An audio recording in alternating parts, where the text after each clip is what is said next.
देवताय नमः. ओम नमो ओंकारेश्वर ओम नमो देवताय. ओंकारेश्वर देवताय नमः. ओम नमः शिवाय. ओम नमः शिवाय. अवधूत चिंतन श्री गुरुदेव दत्त.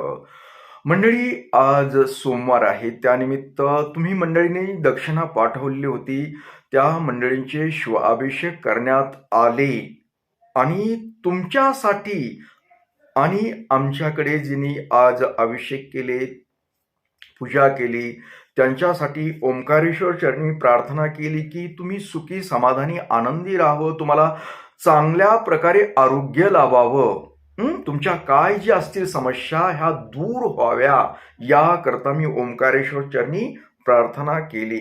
तर मंडळी, आज सांगायचं विशेष म्हणजे, तसे तर मला गडबड आहे आता, कारण काय की महाशिवरात्रीचे जी नियोजन असतं त्याबद्दल काही कार्यक्रम चालू आहे सध्या. समजा फरशी बसवणे वगैरे बरे, त्या परिसरामधलं रंगरंगोटी वगैरे अशा अनेक गोष्टी चालू आहेत तिथे.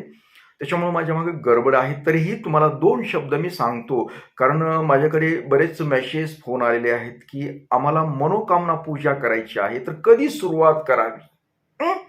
तर मंडळी, मनोकामना पूजा ही सुरुवात करण्यासाठी आज तर काही चालणार नाही, तुम्हाला तर विचारलंय, पण जी महाशिवरात्री येते, शिवरात्रीच्या नंतर जी सोमवार येणार आहे, त्या सोमवारपासून तुम्ही मनोकामना पूजा करण्यास आरंभ करावा. तर ही पूजा तुमची सफल होणार आहे, कारण महत्वाचा तुम्ही जो वार निवडलेला आहे ते म्हणजे त्या दिवशीचं मुहूर्त, हे पण चांगली गोष्ट आहे. आणि सांगायचं म्हणजे, आता ही पूजा बऱ्याच जणांना माहीत नाही की का केली जाते, तर मी त्या पूजेमध्ये सांगितलेलं आहे कसं काय आहे, ते एक व्हिडिओ आहे त्याच्यामध्ये, पण तरीही मी सांगतो की ही पूजा आपल्या घरातील घरगुती जी काही अडचणी असतात, समस्या असतात, त्याबद्दल केली जाते.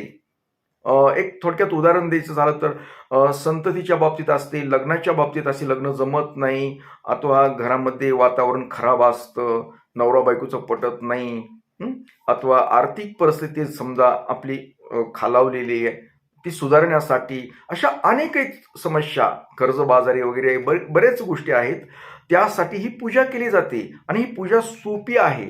आणि तुम्हाला जर त्या पूजेबद्दल अजून काही माहिती पाहिजे असेल तर आपला एक व्हिडिओ आहे, जरी तो व्हिडिओ नाही सापडला तरी मला तुम्ही एक मेसेज करा, मनोकामना शिवपूजा पाठवा म्हणून. मी तुम्हाला तुमच्या व्हॉट्सअप नंबरवरती लिंक पाठवतो, म्हणजे तुम्हाला ती पूजा कशी करावी लागते याच्याविषयी माहिती दिलेली आहे मी. तर मंडळी, आता वेळ नाही बऱ्याच गोष्टी बोलण्यासाठी, पण मी तुम्हाला जाता जाता तुमच्यासाठी मी अजून परत एकदा प्रार्थना करतो की श्री ओंकारेश्वर चरणी, की तुम्हाला चांगल्या प्रकारे अगोदर आरोग्य लाभावं. म्हणजे आरोग्य चांगलं असेल तर तुम्ही काहीही करू शकताल हो.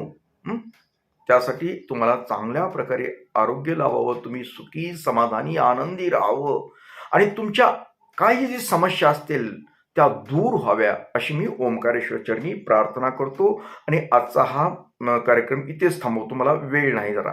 ओम नमः शिवाय.